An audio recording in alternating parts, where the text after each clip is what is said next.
Episode number 34, IRONMAN Texas with Nicole Garner. Welcome to the pursuit of the perfect race. I'm Coach Terry Wilson, and with each episode, I bring stories of athletes to you that share their experiences at races in order for you to learn how to have your perfect race. We will hear stories from athletes of all ages, abilities, and races of all distances. So regardless of where you fit in, there's something in it for you. Thanks for spending some time with me today. Now let the pursuit begin.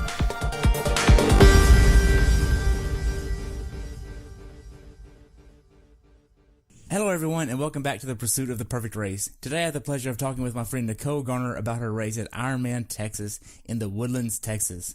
This race took place on April 28, 2018. The temperature on race day was 70 degrees and rose to 84. The water temperature on race day was 71. She is racing for Fuck Cancer this year. Nicole has been doing triathlons for 4 years and looks forward to doing them for many years in the future. I look forward to hearing about your race. Welcome to the show. Thanks, Terry. Glad to be here. Awesome. So what made you want to do this race? This was a redemption race for me, and it was even better that it was on home territory. I live here in the Houston area, and so with it being close to home, it just really made it an ideal opportunity for me. Nice. So how was your training going into this race? My training was really, really good. So I actually came off of a DNF at Chattanooga in 2017 and totally restructured my entire plan. I found a new coach and a better training plan, which completely changed the way I trained, how much I trained, and the intensity levels. I did a lot more interval work. Okay. So going into the race, I really felt a lot more prepared than what I was before. Okay. So you say a redemption race, so you DNF'd Chattanooga. I did. I DNF'd at Chattanooga on mile 12 of the run. Had a pretty serious asthma attack. Don't remember a whole lot of it. I just remember coming to and kind of laying on the ground and having a volunteer looking at my road ID to call my husband. Oh, wow. So, yeah, it was kind of crazy, but gave me that much more motivation to get back to it and get my race finished. So I got to meet Mike Riley. Nice. So you said you changed coaches. Who's your coach now? Right now, I am with John Mayfield with TriDot, and I love their program. I have made serious gains. I joined with them back in December, and in that time, not only did my bike and my run get significantly stronger, I got faster and was able to get more efficient in my training time. So I didn't necessarily add a whole bunch more training time to my schedule. But the way their program is structured, you just get more efficient with the time that you have training. What do you mean, more efficient?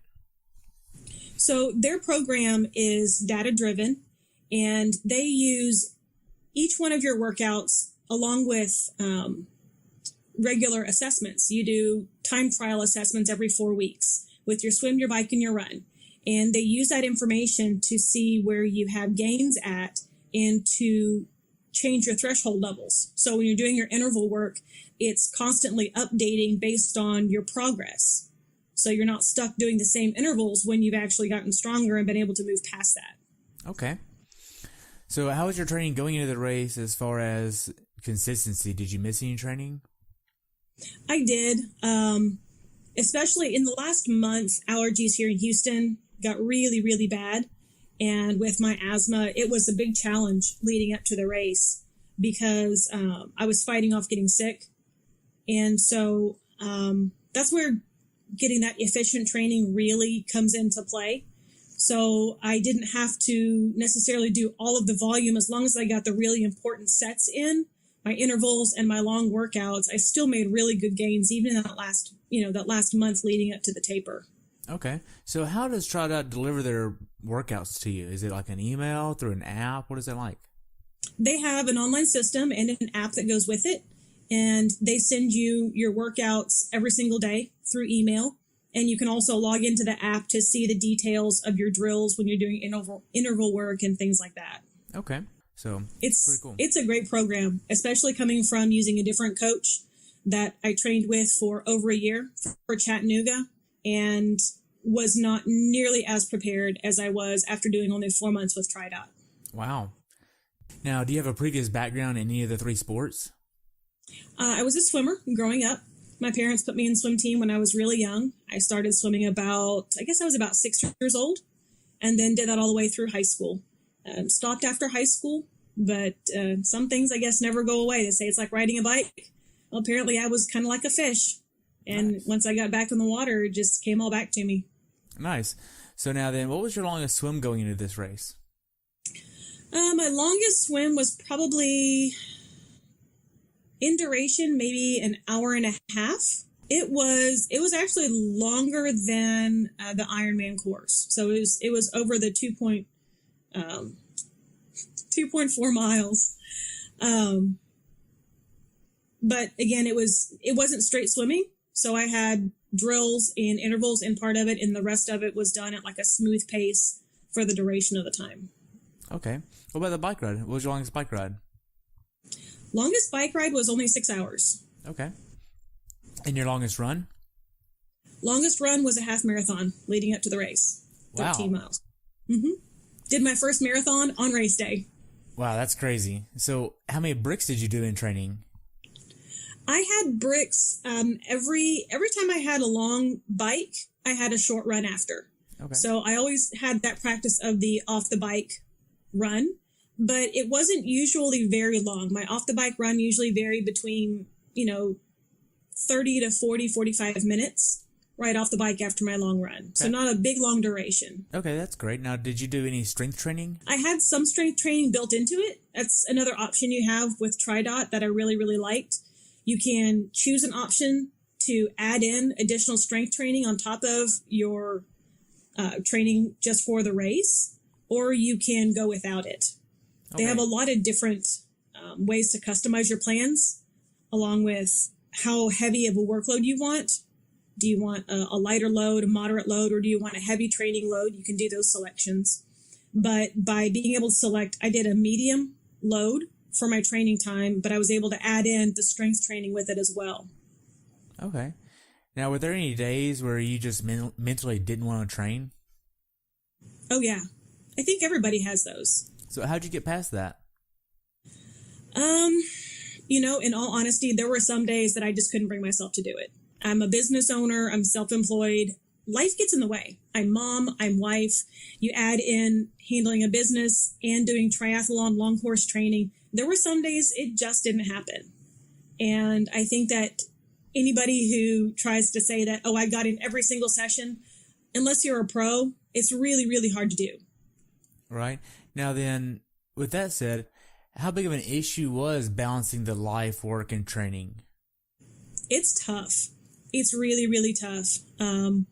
Especially when you have people depending on you. When you've got kids and husbands and family, it's more than just our sport. We love what we do. That's why we do it.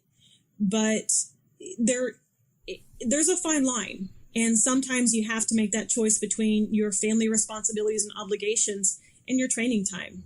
Sometimes sessions have to get cut short so you can, get somewhere with the kids, or you've got family coming over and you've got to get dinner done. It happens. That's just part of it. I know my husband, who has been always one of my greatest supporters, was very, very happy when I crossed the finish line because he gets his wife back. Right. Now, could you have done it without his support? If he was completely against triathlon and against you doing it, could you have done an Ironman? Anything is possible. I don't think I would have chosen to, though. We've all seen the signs going through the race. Hey, if you're still married, you didn't train hard enough. I think that it comes down to a choice. I am capable of doing anything I choose to do, but I don't think that I would have chosen that route if he was not 100% supportive and behind me all the way. Wow. So a little bit more about the training. What specific workouts did you do that gave you the confidence going into this race, prepared mentally and physically? Actually, one of my biggest eye-openers happened in my second race rehearsal. That was only 3 weeks before race day. And I went to a clinic out in Kerrville. I had no idea what I'd signed up for. My coach, who I trust explicitly, said to me, if you can go to this, it would be really good for you. okay, well, I needed a second race rehearsal that fell on the right day. So I signed up and I went. And I rode a course from Kerrville to Medina out in hill country and back to Kerrville. It was only 50 miles, but in that 50 miles, we had about 3,500 foot of elevation gain, which was something that I was absolutely unfamiliar with being from Houston. Everything's flat here. You go out to Chapel Hill and that's the closest thing we have to hills. Everything here is flat. And that weekend was so challenging because I was not used to it.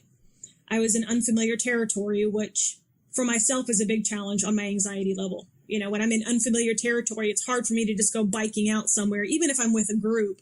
You know, I worry, okay, what happens if I get a flat? What if I get dropped? What if, you know, all of those what ifs that play in our minds. But after I came back from that ride, and I was disappointed because I wanted to go further. To me, 50 miles wasn't far enough. I was shooting for closer to 90 that day. But I, again, didn't know what I was riding up against. And when I got back and my coach told me how proud he was of me for conquering that distance with that elevation, he looked at me and said, "You're ready." And it clicked.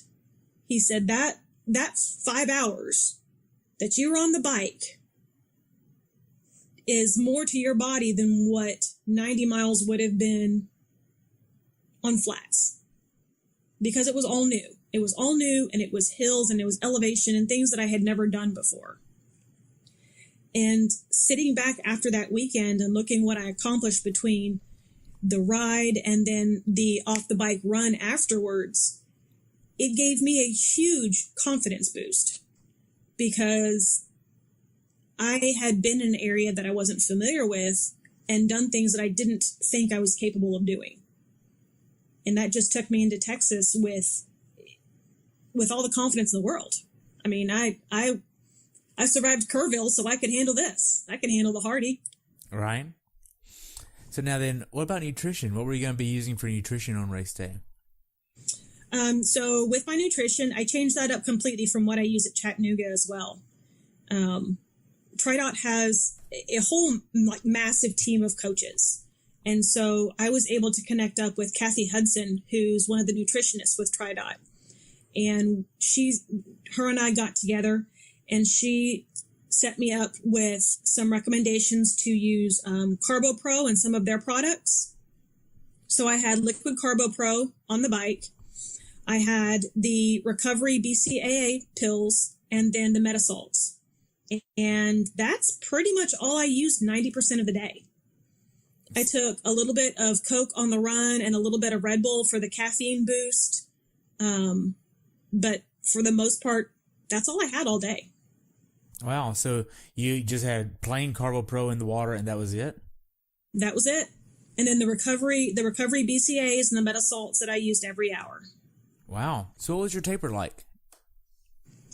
Well, funny. I thought that it was going to be super easy. First couple of days, I was like, hey, why is everyone so stressed about the taper? I don't understand why everyone makes such a big deal out of it. This is nothing. Yeah. And then I'm doing a short ride on my bike and have this total breakdown. I'm crying like a fruitcake on my bike for no reason whatsoever. I'm texting my coach from my bike.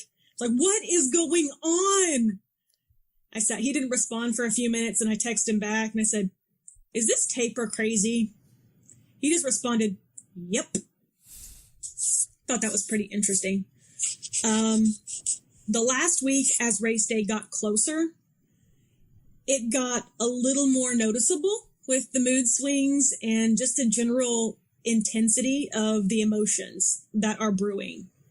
And I don't think that a lot of first timers really understand what that means.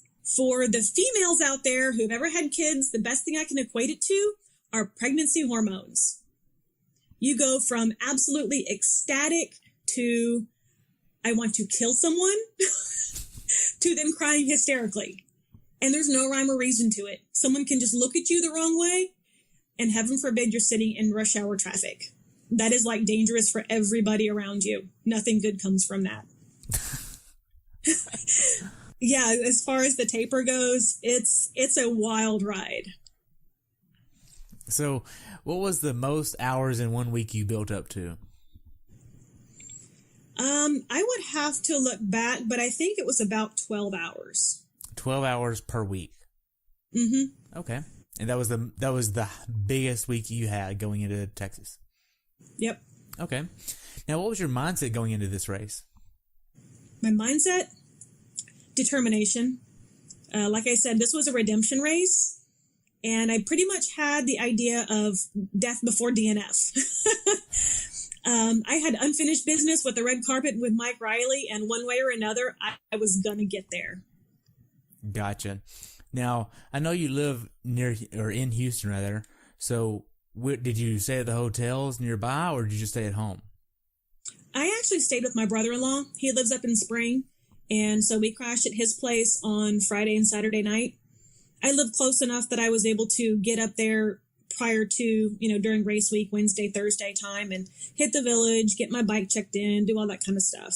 So I only had 2 nights that I had to actually sleep somewhere else and not in my own bed. It was pretty nice. Nice. So now then, how was the check-in process at Ironman Village for you? It was super smooth. We got there pretty early. I went with Coach Kathy, and we were there when they opened on Wednesday for check-in, got our packets really early. The one thing I have to give Ironman credit for is everything is always super organized. All their races, check-in's always been super smooth. They seem to have everything pretty much on point. And this time was no different. They had volunteers lined up. Everything was the way it was supposed to be. And so it was really smooth. Good. Now then, what was your last workout before the race? Oh gosh. My very last workout was a shakeout run on Thursday. Friday completely off then. Right. I had the option to go do the practice swim, but knowing that murky, gross water, I took a hard pass on that. I didn't want to be in that water any longer than what I had to. So yeah, I took Friday off and just got my bike checked in on Friday. Last thing I did was Thursday, shakeout run. Okay, so how was that for you? Did you have any emotions going into that run? I really didn't. It was kind of a unique mindset for me and very different from leading up to Chattanooga. I was a lot more nervous and anxious before Chattanooga this year, and I was just bound and determined to enjoy every aspect of this week. I turned it into kind of a party week. I had lots of friends coming in from out of state. We put together, actually my last run, Thursday's run, was the totally unofficial, unsanctioned Ironman Texas undie run along the waterway. And we had a blast. Got to see people I hadn't seen in a long time from out of state, raised some money for a charity, and brought a whole lot of attention along the waterway from people just kind of walking around wondering what these crazy folks are doing running around in their underwear. That's awesome. So you get done with the run, and now then you're on Friday, you got the bike checked in. How was the bike check-in for you? Bike check-in again was really smooth. I was in and out. They've got people that are at every station and they're ready to go. They know what to do. So I just kind of walked up and they took a picture of my bike, gave it the once over, and I took it over and racked it up in the slot. Everything's clearly marked. Pretty smooth. Nice. Now then, on Friday, what did you eat on Friday? I honestly don't really remember. I ate at Goose's Acre a lot while I was out there just because it was really close and convenient to everything that I was doing, and I liked their food. But I honestly don't remember what I ate on Friday night. Wow.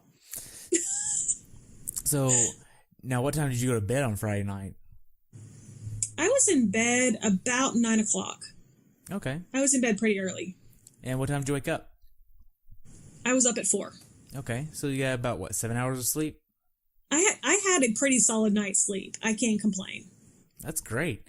Now then, what time did you head to transition? I left for transition later than what I wanted. I think it was about 10 minutes to 5. Okay. That we got out of the house. Did you hit any traffic? No, not really. Okay. Where did y'all park at? We parked at the Marriott parking lot. Okay. Did y'all have to pay for parking? We did. How much was it? I think it's on an hourly basis. Okay. So we were obviously there all day. So I think it was like $20 for the day. That's not too bad. Mm-mm. So now then, before you actually left your brother's house where you were staying, do you have a morning ritual you like to go through? Well, I didn't get to eat as much as I normally do, but for the most part, it was just getting up, getting dressed. I had everything pretty much laid out the night before. But you know, as far as a ritual, I never really know what to expect on race morning. You know, nerves are all geared up, so I kind of just go with the flow and whatever feels natural. Right. Now, do you have a certain breakfast you like to have? I usually do a banana and the Hostess those little blueberry mini muffin things, you know, like you feed your kids. They're easy to grab. Usually my tummy is pretty messed up on race morning, really nervous. So getting any type of food down is pretty tough. Adding in the Carbo Pro really helped this year because that gives you extra calories, and I was able to drink that a lot easier than getting solid food down in the morning. And it helped getting those extra BCAAs already in my body before the race started. Okay. So now you get to transition and everything. What are you doing in transition before the race? Before the race, airing up my tires, checking, make sure all my brakes still work, just kind of giving the bike the once over, putting my liquid nutrition on the bike. I've got a speed fill system on, so putting my liquids in my speed fill, adding in my extra bottle, making sure I've got all my salt and my BCAAs in my top tube, just giving everything one last final check. Okay. How much air are you putting in your tires? I run about 100 PSI. Okay. What kind of wheels did you use? The ones that came on my bike. I would probably be able to answer that question better if I wasn't riding a basically brand new bike at the race. What kind of bike is it? You know, they tell you never anything new on race day. Well, I kind of got a wild hair and got the okay from the husband. So I got a brand new 2018 Orbea M30 3 weeks ago. Wow. So I had it for one race rehearsal and then took it to the big show. That's awesome. So now then, after you leave transition, were you able to do your morning bathroom break before then? I did, but actually the lines were pretty long over at the swim start. Really? So the pros actually were going in the water and I was still standing in line for the Porta-Johns. Wow. So now then, the swim start is not near transition. So correct. How did you get to the swim start? You walk. It's about a mile away, and it's across the bridge going across Lake Woodlands. But only way to get there is to walk. Wow. And did you bring some flip-flops, or did you bring an next pair of shoes? What did you bring to make that walk? I wore tennis shoes. Knowing it was going to be a long walk, I didn't want to risk getting blisters on my feet that early in the day. So I had an extra pair of tennis shoes and wore my tennis shoes to the swim start and then just stuck them in my morning bag. Okay. Now, when did you put your wetsuit on? About 5 minutes before I got in the water. Awesome. Now, did you use any type of lube to prevent chafing around your neck and armpits? Yeah, I had Tri-Slide to help me get my wetsuit on. And then Body Glide for her, the little pink one. Yeah. Used that on my arms and then around my neck. Pretty much took care of it for the most part. Still got a little bit of a chafing bite from the neckline of my wetsuit, but not too terribly bad. Okay. Now then, how were the final few minutes before your wave started, or whenever you got in the water, rather?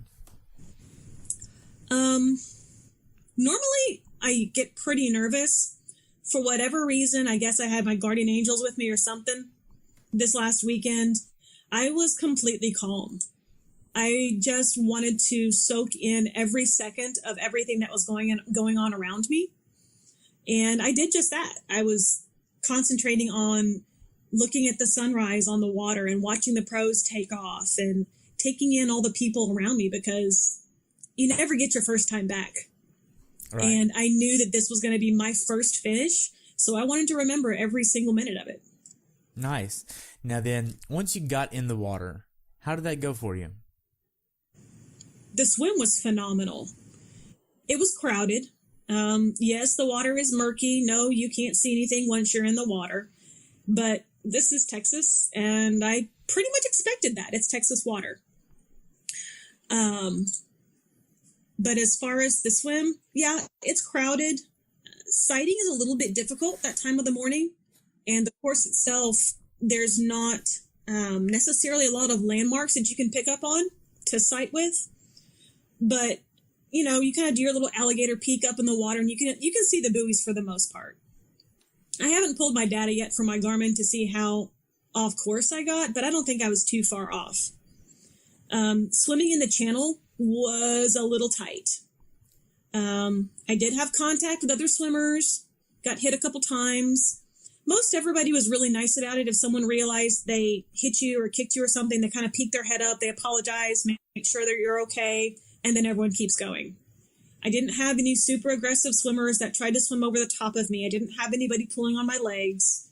Mostly it was just accidental contact from people that, you know, you put that many swimmers in the water in a little bitty space, there's going to be some bumping. Well, that's good to hear. It sounds like the swimming atmosphere has cleaned up a lot since last year. It wasn't bad for me. I've got no complaints. Well, good. Now then, what was your time on the swim? My time on the swim was 1 hour, 32 minutes. Nice. So is that better than Chattanooga was for you? Oh, no. Chattanooga is a downstream swim. I will have a very hard time beating that PR ever again. Wow. I did Chattanooga in 1 hour and 6 minutes. Wow. That's quick. Yeah. It was super fast. So whenever you got ready to get out of the water, there's some stairs there and some volunteers to help you out. And you go around that last red buoy, make that left, and get out. There's wetsuit strippers there. Did you take advantage of them? Absolutely. I actually saw some of my friends and teammates from the True Tri Race team, which is my local tri shop, and they're the ones that have helped me with both my bikes, take care of my bikes. They do all my work. They're super awesome there. So I saw a couple of them when I got out of the water, and I was like, that's where I'm going. I gave everybody a big hug, and they got my wetsuit off and grabbed my stuff, and off I went to T1. Nice. So you got to the tent with your bike bag, and you spent a little bit of time in T1, like 15 minutes or so. Yep. And how was the changing tent for you? Oh, man, everybody is so super helpful. The volunteers that work at changing tents, I swear they have earned their angel wings. I can't imagine like everything they see throughout the day. It's just insanity, because we get in there and there's an entirely different range of people who are doing full wardrobe changes to just pulling off wetsuits and going in tri-kits. I do a full wardrobe change. So the only thing that stays on is like my sports bra, and I'm going into full bike gear. So I'm in cycling shorts and everything.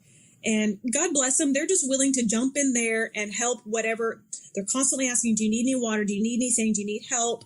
Sunscreen, whatever. They're doing everything they can do to get you out and on the road as fast as possible. Right. Now then, this year they had fans in the changing tent. They did. It was phenomenal. Did that help any? I appreciated it more in T2 when I was coming off the bike. I didn't really notice them in the morning, and I don't know if they were going in the morning or not, or if I was just oblivious. But when I was coming in from T2, into T2 from the bike, because I was one to come in later in the day, it was hot. And I parked myself in front of that fan, and it was great. It was wonderful. So, and this isn't just like a regular blow fan either. This had the mist on it and everything. It did. Greatest idea ever. Whoever thought of that. So you get ready to hop on the bike. Now then, At other races that I've seen, I volunteered this race, and I was told by the head marshal there in transition I could not get the bikes off the rack and have it ready for the athletes to come down because that would give an athlete unfavorable advantage. But yet that is normal protocol for Ironman Lake Placid.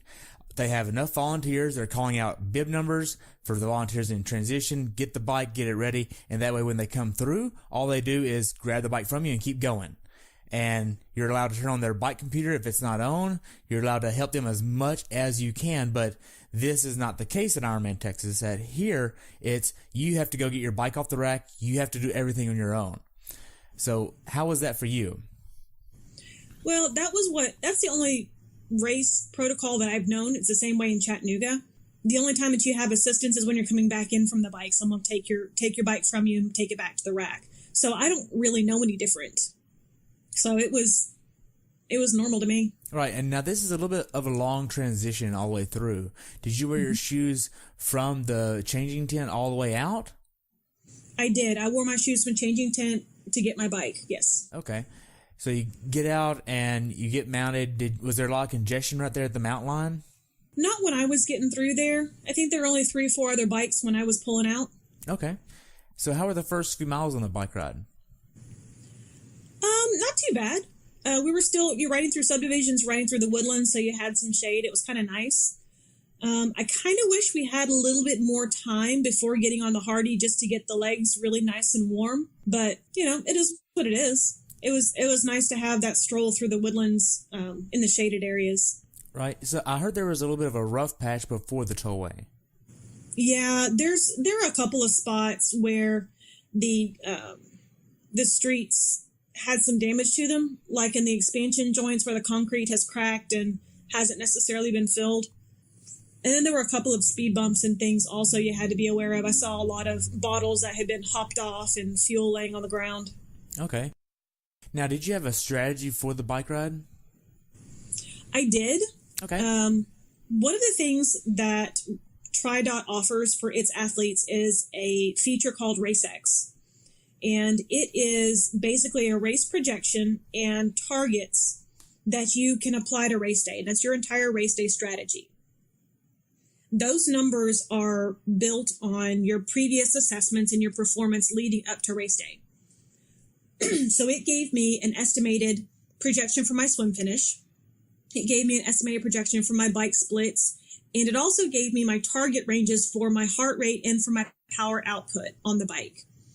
This was the first time that I've ever had that, and it was a huge, huge benefit to me. I've never raced with power before, and it helped my bike so much and it kept me from going too hard. Okay, so how accurate was Race X's prediction to your actual race times?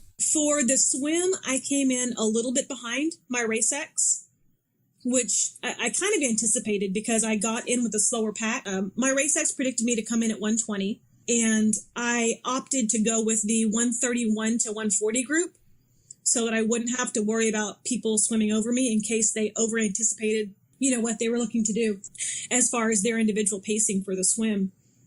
So I made that conscious decision knowing that I still would have plenty of time on the swim. My bike split actually was right on the money. It predicted me at 740 and my bike split came in at 735. Wow. So it was pretty much dead on. My run totally fell apart. My asthma hit me really, really bad the last 10 miles of the bike. And by the time I got to T2, I was really sick. I spent, I think like 20 minutes plus in T2. Because I was sick, dry heaving. I couldn't breathe, hitting my inhaler constantly, just trying to get my heart rate back down and being able to breathe some. Gotcha. So by the time I got out on the run, I was still battling that heart rate, getting it back down and getting my breathing under control. So overall, how was the bike course for you? The bike was great. I really enjoyed it. Not real scenic, but not a real technically challenging course either. It's flat. It's an out and back loop. You can't get lost. Right. So other than, and everyone's already heard all the controversy about the Pelotons coming through and charging down the bike course. Yes, that was an issue, but it is what it is. Things happen on race day that you don't expect to happen. You adapt to it, you deal with it, and you keep moving. Right. Now then, as an almost first-timer, did these Pelotons give you any undue anxiety whenever they would come up on you and pass you? Oh, absolutely. Mostly because it was really dangerous more than anything. It was not that, honestly, as far as the drafting goes, I really don't care. I'm not there to race their race. I'm there to race my race. And the only person that I'm racing against is me. The thing that bothered me the most about the Pelotons is the fact that the way they passed was so very unsafe. None of them announced when they were approaching prior to passing, and then they passed on the left and the right. So an inexperienced rider who would instinctually, is that the word? Who would move over to the right, knowing that's bike protocol and etiquette, if they didn't know there was someone on the right-hand side, could have easily gotten really, really bad and turned into some terrible wrecks. Did you see any wrecks? I did. I saw one guy who actually finished. This guy finished with his face all busted up, and I saw him standing on the side of the road. I don't know what happened. I didn't see the wreck, but he was in a white Aero helmet, and I saw him with the finisher photo afterwards. I'm so glad he finished. I mean, it's just incredible, incredible perseverance. But it looks like his nose was busted up, and he had his eye all cut up. It was crazy. Wow. How many wrecks did you see? I only saw 2 wrecks, but I saw a lot of flat tires for sure. Really? Only 2 wrecks though. How many flat tires do you think you saw? I probably saw at least 6 or 7. Wow. And did you get a flat yourself? I did not. I was very, very lucky. I didn't have any problems with my bike at all. Wow. Now then, did you have a certain cadence number you were trying to hit? I try to stick, because my power numbers aren't exceptionally high, I try to keep a higher cadence so my speed is up. So I tend to target like an 85 to 90 cadence. Okay. I sent you a picture, by the way, on Facebook just now. Oh, okay. Yeah. Was that him? Was him. That was him. I escorted him through transition. Holy crap. I can't believe he finished. In 9:30, like 9:28. Are you shitting me? No. 9:28. Wow. And he spent like 10 to 15 minutes in the medical tent. That's insane. Yeah. He's a beast. Yeah. So anyway, did you have a certain power number you were trying to hit?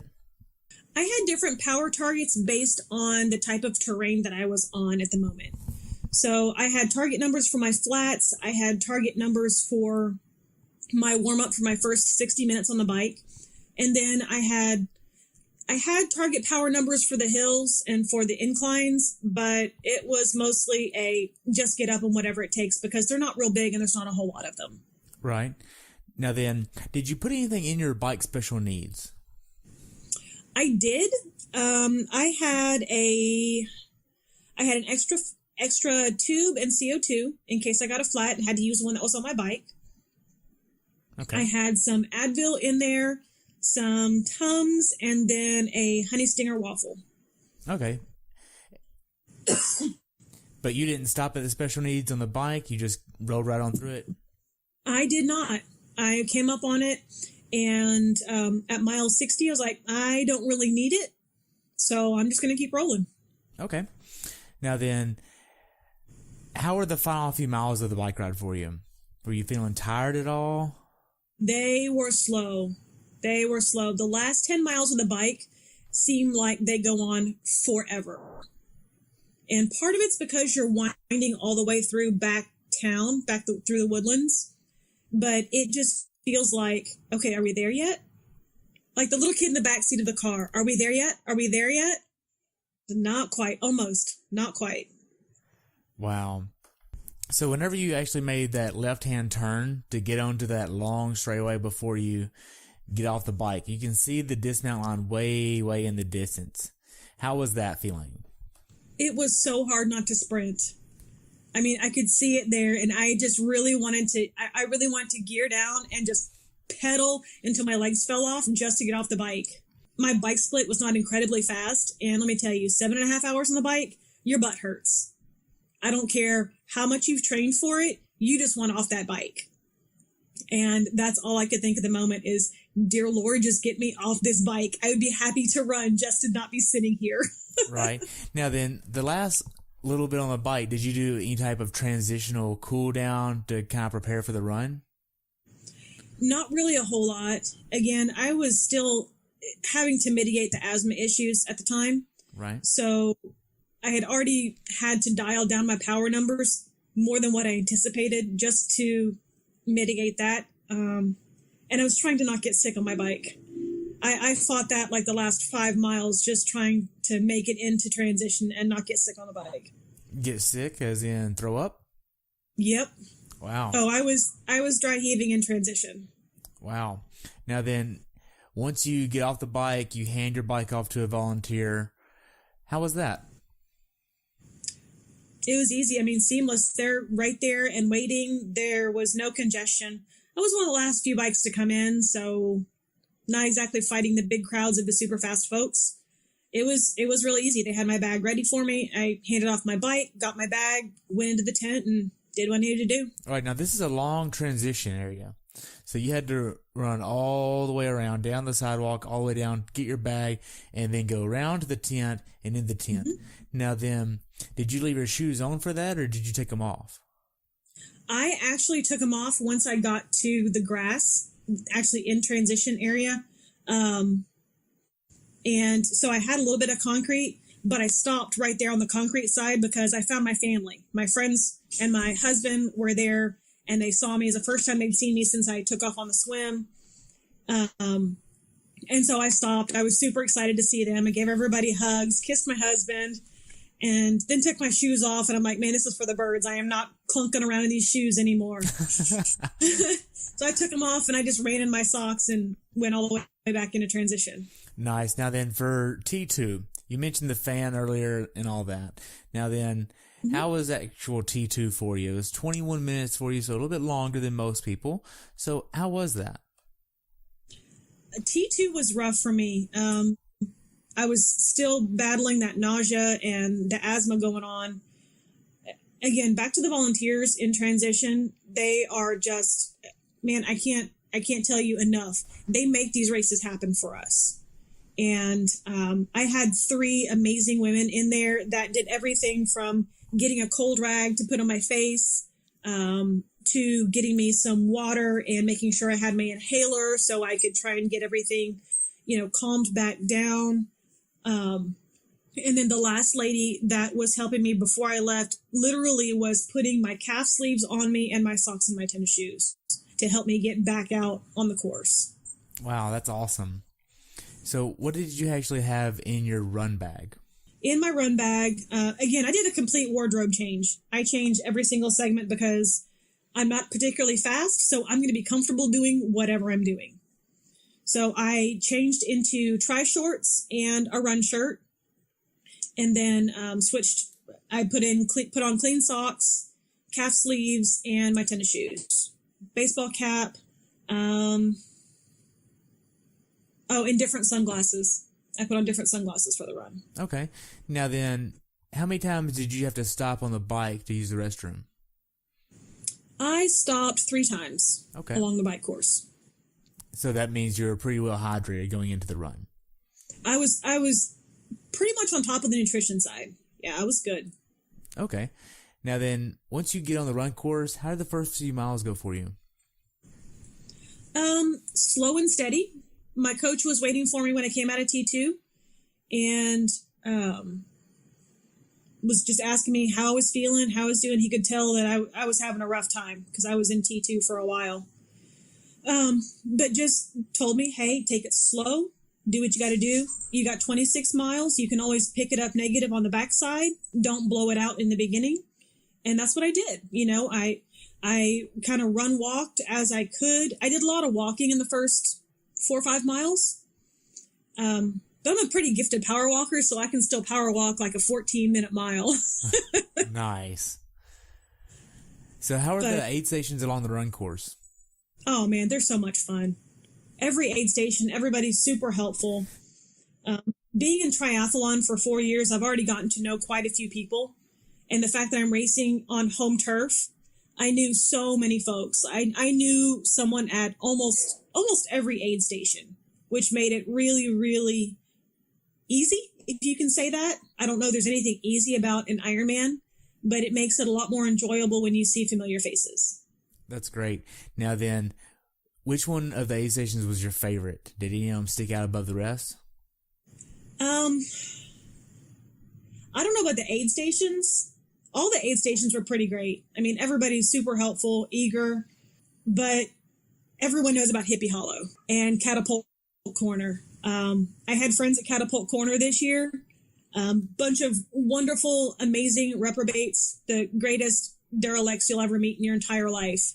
And when I came around that corner to Catapult Corner and saw them there, it was, oh man, it was such a motivator, the energy. And then going into Hippie Hollow, it's just this high that I can't explain. It was so enjoyable. It was wonderful. Wow. So you get to the run special needs. What did you put in that bag? My run special needs, I put an extra pair of socks. I put a windbreaker in there, like one of those collapsible fold-up wind jackets, run wind jackets, just in case it got cold when the sun went down. And then, again, Advil and Tums and stuff like that in case I was still feeling sick to my stomach. Ended up not taking any of it. Wow. Now, here, do they just throw away the run special needs? All the special needs bags get donated from what I hear. Anything that can be used somewhere else. I know the volunteers get to take some of the stuff home with them if it's something they can use, and I believe the rest of it gets donated. Okay. So now, were there any hills or rough terrain on this run? There's one little bitty hill, but it's, really, really short. Maybe 15 feet. Oh, wow. Yeah, there's one little bitty grassy hill when you're coming up. I guess it's the backside of the library parking lot. I'm not quite sure what building that is. And it's pretty steep, but it's really, really short. Okay. Now, mentally, how hard was the run for you? From a legs perspective, my legs were fine. Keeping my breathing under control was the biggest challenge for me. But as far as leg power, my legs wanted to run more than what I was able to do. Okay. So now then, miles 15 through 23, how was that for you? 15 through 20 wasn't bad. Around mile 20, 21 is when my hips and my lower back started hurting. And that's just from, doing what we do for hours and hours and hours on end. But from like an attitude or motivation standpoint, I never hit that wall. So, I guess it really wasn't that bad. Maybe I'm still kind of in post-race delusion. So the final few miles, how was that? Man, those last 2 miles seem to go on forever. You can hear the finish line. You can hear the music and the crowds and all that energy. And you see that mile 24 mark. You're like, oh, I'm almost there. And then they turn you again. And you're like, no, but I want to go this other direction. But when you get that close, you can just hear it. It just consumes your body. It just absorbs everything that you are. So now then, you pass the last turn, and then you start seeing the barricades start lining the road, and you know you're getting close. How was that? Oh, man. I've tried for 2 days to put words to that feeling, and I really can't describe it. Especially coming off of a DNF, to be there and to know that I was coming up to the red carpet, something I'd been working for so very long. Sorry. I can't put words to it because there were so many times during my training that I questioned if I was ever going to get there because it's hard. And during your training, you end up in some really, really dark places, questioning your abilities and your motivation. But when you make that final corner and you realize that you did it and you're on the back side of it, it's empowering and overwhelming and humbling all at the same time, because you instantly see in your head all the people in your life that helped make that happen.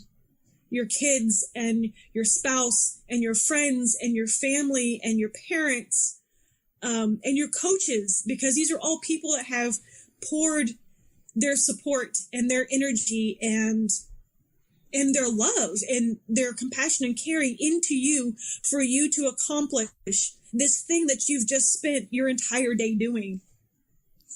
As I made that last corner, the first person I saw was my coach. And I ran up to him, and that was the first time that I cried all day long. I was trying to hold it in. I was trying to hold it. And I saw him, and I just totally lost it. And all I could say was thank you for him having faith in me and pushing me and knowing how far to push me to keep me motivated, but to keep me growing as an athlete.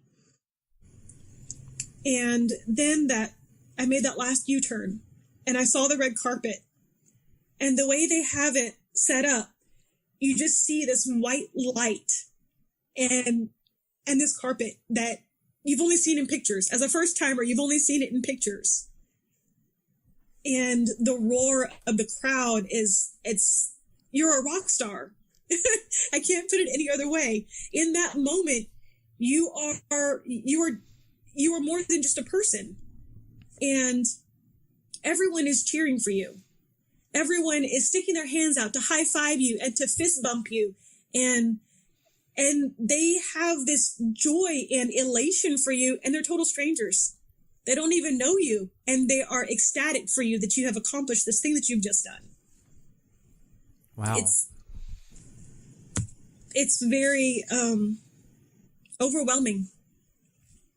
So now then, were you crying as you were going down the red carpet? I thought I was going to be, but I saw some of my friends, and then I saw my husband and my parents had come out, and I heard those magical words I had been waiting for since Chattanooga. I saw Mike Riley, and I heard him call me an Ironman. And I couldn't do anything but smile like an idiot. Because, here's the voice of Ironman, and he is there congratulating me. And I got a high five from him, and I hugged my friends, and I hugged my husband. I kissed my husband. My mom and dad were there, and I couldn't cry. I was just so ecstatic. I was this little ball of sunshine. I just wanted to explode all over the place. It was incredible. Wow. So after you crossed the finish line, what happened next? So I crossed the finish line. I actually had to stop. I was with my friends and my husband and my family. And I was like, wait, I've got to finish this. and I started pointing, I've got to go over there. So I ran to the finish line, and one of my other friends was a catcher during that shift. And he saw me, and he's like, Nicole. And I saw him, and I was like, Matt. And so I ran up to him, gave him a big old hug, and he got to medal me when I was down there. And we got a selfie. He'd been keeping track with some of my other friends on Facebook, and they were all watching me. And he's snapped a selfie with us. I found her. That's awesome. And so he ushered me back through, and we got pictures and all that stuff. And it was so cool.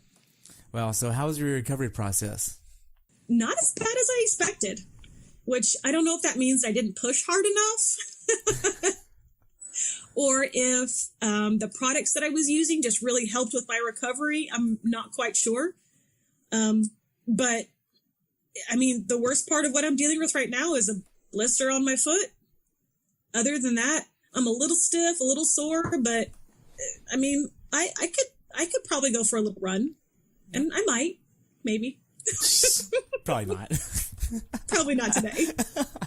So looking back on it, how well prepared for this race do you think you were? prepared enough to get the job done. Okay. Now, knowing what I know now, I'm ready to attack it different for the next time.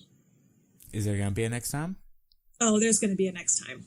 I'm not a one and done kind of girl. What, if anything, would you change about your race if you could do it all over again? You know what? Not a single thing. I enjoyed every single minute of it. I had a smile on my face. And, you know, I handled the things that I had control over, and you deal with everything else. So I other than getting stronger and faster for the next time, I wouldn't change a thing. Wow. Now, what went wrong for you this race? Health issues, again. Asthma was a really big problem for me. And I hate to sound like a broken record, but for anyone who hasn't had to deal with it, it's really tough to be physically strong and active when you can't breathe. And having to basically mitigate the first probably 8 to 9 miles of the run, only taking half deep breaths, it was a challenge. And it was kind of frustrating too, because I wanted to be able to run more than what I could. But I knew that if I pushed too much harder, not being able to breathe well, that I would have a tough second half. Right. Now, what's something that you learned from this race that you'd like to pass on to someone that hasn't done this race before? You can do more than you think you can do. And not to sound cliche, but if you want it bad enough, you can make it happen. Anybody can. Maybe not the first time. I didn't do it on my first time. But I wasn't going to let the first time rob me of my finish lap and my victory lap. Wow. I worked harder and I came back and did it again. That's great. Now, how can athletes follow you? Well, I'm just a normal age grouper. If you really want to see all my shenanigans, you can find me on Instagram. I've got a personal Facebook page, but it's kind of a mix of just my daily life along with my sports. I don't really have a dedicated like triathlon Facebook page because again, I'm just your average mom that likes to go do crazy things. Wow. So what's your Instagram username? Instagram username is Nicole Garner TX. Okay. Now, we've covered a lot about this race. Do you have anything else that you'd like to add? You know, it's a wonderful race, and maybe I'm just partial to Texas, but we know how to party. I ran the course at Chattanooga. I haven't seen a whole lot of other full distance race courses, but I know that the run course for Texas is unparalleled to anything else I've ever seen. Wow. Could Ironman have done anything different to make your experience of this race any better? You know, I really don't think so. It was, for my first finish, it was everything and more than what I hoped it would be. To me, it was all about the finish line. And the pomp and circumstance and the energy and the crowd and everything did not disappoint. So really, I mean, you're always going to have people that are going to nitpick apart a race and say, hey, the organizers could have done this and they could have done that. You know what? They're catering to thousands of people. The fact that they make this race happen every year and do what they do, I'll take it. That's why I signed up. I don't expect perfection. I had a great time. Well, good. So what's next for you? You know, I don't have anything on my race calendar right now. I'll probably do some local short course stuff. I love the Bayou City Tri-Series. And I've done their races ever since I started in triathlon. Great races. They're local. They're small. They're fun. If I can talk my husband into it, I may sign up for Waco at the end of the season. We'll have to see how that goes. I promised him no long course for a bit. Yeah. But it's only a 70.3. It's not really a long course. Right. Wow. So now, I only have a few more questions here, or actually only one more question, and that's the obvious question. What's your definition of a perfect race? A perfect race? Anytime you cross the finish line safely with a smile on your face. Wow. That's it. That's great. Well, I just want to thank you so much for your time and congratulate you on your finish. It's been great hearing your story, and I really enjoyed hearing about your race. I look forward to following you in the future. Thanks, Terry. I appreciate it. Have a great day, okay? Thanks. You too. Thanks for tuning in today. I hope you were able to learn something from today's episode. If you enjoyed the show, please take a minute to leave a review on iTunes or share it with a friend. Be sure to subscribe so you never miss an episode. If you'd like to see pictures from this athlete's race, learn more about who I am, what I'm doing, or be on the show yourself to share your story, check out my website at CoachTerryWilson.com. Until next time, continue the pursuit.